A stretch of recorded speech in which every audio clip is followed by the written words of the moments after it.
Recording by MM Production.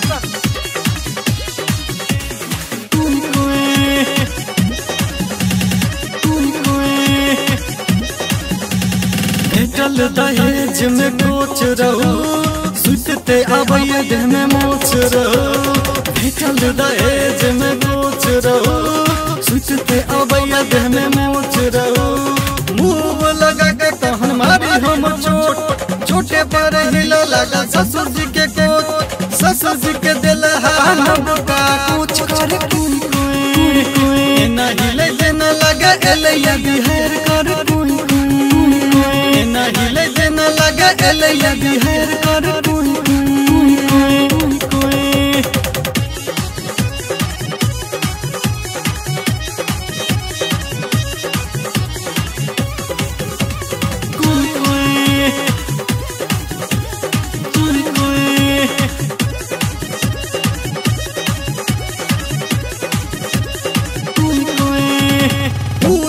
हमारा ससुर माँ जी कहू गुना छी कहाँ है यो मिसर जी।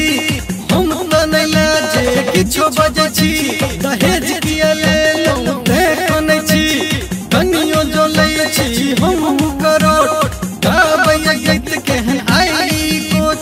ससुर के लोग काट ले हमर मोच कर कोई ससुर जी के दिल हम का कोच कर कोई ससुर जी के दिल हम का कोच कर कोई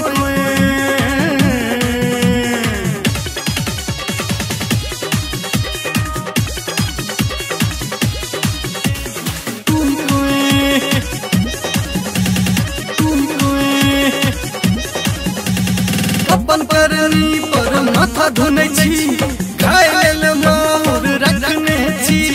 देख छी छोटकी साली के मन भैया बकरो पाली हम कहे मुकेश मिश्रा भुइये में लोट दोनों बरद से तू फेंकी कोच कोच के बिना दोनों करब लोट पोट कर कोई ससुर जी के दिल हम का कोच कर कोई ससुर जी के दिल हम का कोच कर कोई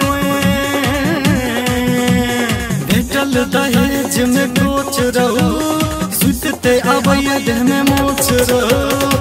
चल दहेज में कोच रहो सुतते आबैया देह में मोच रहो। मुँह लगा के तहन मारी हम चोट चोटे पर हिला लगा ससुर जी के कोच।